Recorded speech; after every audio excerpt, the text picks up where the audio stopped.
চিত্রার ষড়যন্ত্র থেকে কথাকে বাঁচাতে আসছে অগ্নি। সম্পূর্ণ জানতে ভিডিওটিতে একটি লাইক করে প্রথম থেকেই দেখতে থাকো। গল্পের শুরুতেই দেখা যায় যে কথা আর এদিকে জুনি সবাই মিলে একটা প্ল্যান করেছে, প্রান্তিককে ধরার প্ল্যান। আর সেই প্ল্যান কি করে সাকসেসফুল করবে সেটা নিয়েই সবাই মিলে আলোচনা করতে থাকে। জুনি তখন বলে, কথা আমি কিন্তু একদম রেডি আছি। কথা তখন বলে, এদিকে আমরাও রেডি, 6টা বাজতে আর বেশিক্ষণ বাকি নেই, এরপরে কিন্তু প্রান্তিক চলে আসবে। আর জুনি তখন বলে, কথা এই যে এই জায়গাটায় বুড়ির ঘর পোড়াবি, গাছপালার অসুবিধা হবে না তো? কথা তখন বলে, না না, ওই দিকটাতে আগুন যাবেই না, সেই জন্য তো এই জায়গাটাতেই ব্যবস্থা করেছি। এর মধ্যেই তিমির চলে এসেছে আর বলে, কথা বলছি এদিকে সব ঠিক আছে তো? ও বাবা, এখানে আলু পোড়া হবে বুঝি? কথা তখন বলে, হ্যাঁ হবে তো। তিমির বলে, বাহ বাহ, শোনো না, আলুর সাথে একটা টমেটোও দিও, হ্যাঁ, আর রসুন আদা এসব দিও, মাখলে কিন্তু দারুণ লাগবে খেতে। এর মধ্যেই কথা তখন বলে, হ্যাঁ আমি সমস্ত ব্যবস্থা করে ফেলেছি। আর অন্যদিকে অর্ণা, তারপরে ম্যান্ডি এরা সবাই চলে আসে। আর তখনই প্রিয়াঞ্জলি বলে, এই যে আমরা সব কিছু নিয়ে এসেছি। তিমির তখন বলে, আরে তোদের কি মাথা টাথা খারাপ নাকি? কি কি করেছিস এসব? নতুন জামা কাপড়ও নিয়ে চলে এসেছিস? আরে আমি বলেছি পুরনো জিনিসপত্র যেগুলো আর কোনো কাজে লাগার মতো নেই সেগুলো নিয়ে আসতে বলেছি। সত্যি তোদের না কোনো বুদ্ধি টুদ্ধি নেই মাথার মধ্যে। কথা আর জুনিকে একসাথে হাসাহাসি করতে দেখে প্রচণ্ড রেগে যায় ম্যান্ডি আর বলে, কথা তুমি কি ভেবেছো? হ্যাঁ, ওই অগ্নির সাথে তুমি ট্রাক উদ্ধার করেছো বলে কি সবার মাথা কিনে নিয়েছো নাকি? কিচ্ছু করতে পারবে না তুমি। তোমার সমস্ত রাস্তা আমি বন্ধ করে দেবো, এরপর দেখি তুমি কি করতে পারো। আর এর মধ্যেই কথা তখন বলে, আমি জানি জুনি তোর খুব কষ্ট হচ্ছে। জুনি তখন বলে, না না কথা, আমার কষ্টটা হচ্ছে অন্য জায়গায়। আসলে আমার খুব ভয় করছে, আমার জন্য আবার অন্য কেউ বিপদে পড়ে যাবে না তো? কথা তখন বলে, কেউ কোনো বিপদে পড়বে না, আর আমি তো আছি, তুই এত চিন্তা করছিস কেন? আমি কি তোকে বিপদে ফেলে চলে যেতে পারি? সেটা কখনোই হবে না। আর এর মধ্যেই তখনই জুনি বলে, আসলে প্রান্তিক তো খুব সাংঘাতিক ছেলে। যখনই ওর কথা আমার মনে পড়ে কেমন যেন আমার একটু ভয় ভয় লাগে। কথা বলে, সেই সময়গুলোতে তুই একা থাকিস, আর এখন আমরা সবাই তোর পাশে আছি। এরপরেই তখনই অগ্নি, প্রত্যয়, আক্কি সবাই মিলে কথা বলতে থাকে। আর অন্যদিকে তিমির চলে গেছে ঘরে। নূপুর তখন বলে, কি ব্যাপার, তুমি আবার এসব জিনিস কালেক্ট করেছো কেন? তিমির বলে, আরে কথাই তো বললো পুরনো জিনিসপত্র যা যা আছে ঘরে আর লাগার মতো না সেগুলো নিয়ে যেতে। বুড়ির ঘর পোড়াচ্ছে না, ওখানে সব কিছু পুড়িয়ে ছারখার করে দিতে হবে। এর মধ্যেই তখন থেকেই সন্দেহ হতে থাকে চিত্রার। চিত্রা তখন বলে, কথা, জুনি, অগ্নি এরা সবাই মিলে কেমন যেন একটা প্ল্যান করছে, যেটা আর কাউকে জানাতে দিতে চাইছে না। সেটা আমি খুব ভালো মতন বুঝতে পারছি, কিন্তু কি প্ল্যান করছে সেটা আমাকে জানতেই হবে, যেভাবেই হোক না কেন।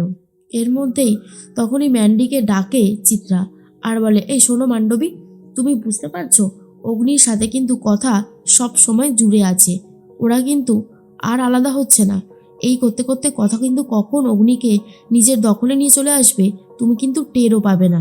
ম্যান্ডি তখন বলে, আমি তো চেষ্টা করে যাচ্ছি, আসলে ওরা যখন আমাকে দেখতে পাচ্ছে তখন ওদের কথাগুলো থামিয়ে দিচ্ছে, বুঝতেই পারছি না কি চাইছে ওরা। অন্যদিকে কার্তিককে নিয়ে আসা হয়। কার্তিক যতক্ষণ না আসছে ততক্ষণই রীতিমতো এখনও কেউ বুঝতে পারছে না যে কি হবে না হবে। কার্তিক তো চলে এসেছে, কার্তিককে সাইডে নিয়ে গেছে, আর কার্তিকের কথা মতো প্রান্তিকও চলে এসেছে। এরপর কার্তিককে নিয়ে যায় অফিসাররা। আর তখন জুনি বসে রয়েছে সামনেই। প্রান্তিক তো জুনিকে দেখতে পেয়ে যায় আর বলে, তার মানে কার্তিক যে ইনফরমেশনটা দিয়েছিল সেটা একদমই সত্যি, ওই তো জুনি ওখানে বসে রয়েছে।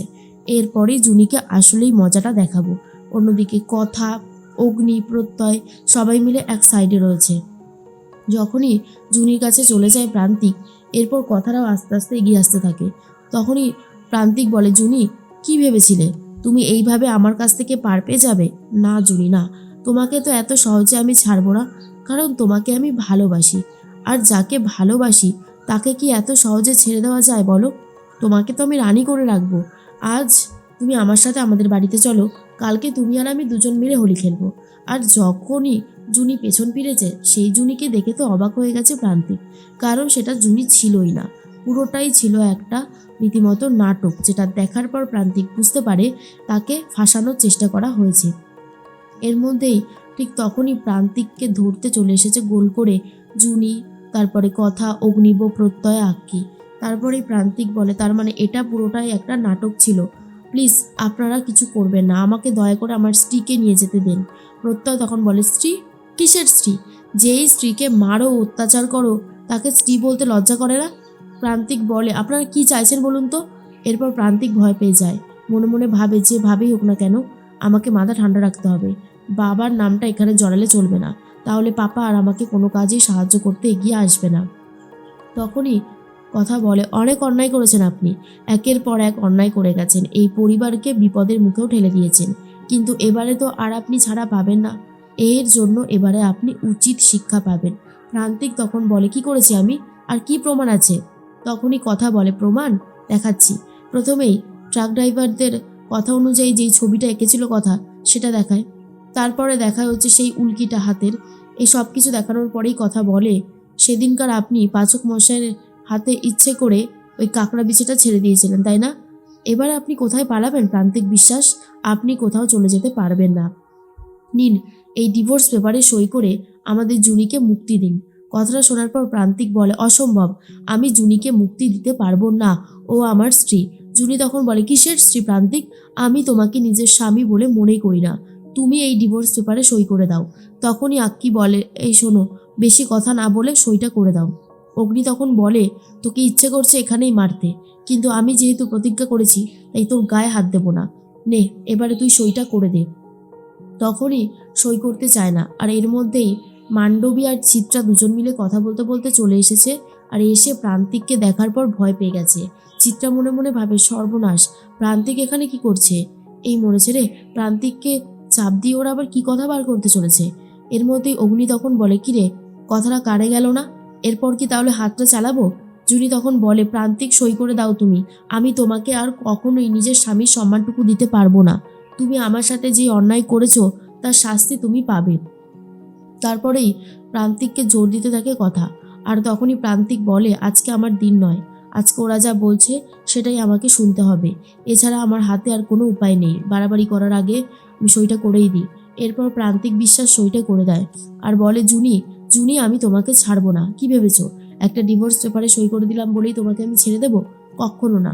এরপর অগ্নি বলে, একদম জুনিকে থ্রেট করতে আসবি না, তাহলে কিন্তু আমার হাত আমি চালিয়ে দেবো, অনেক কষ্ট করে নিজেকে আটকে রেখেছি, এরপর আর সেটাও করব না।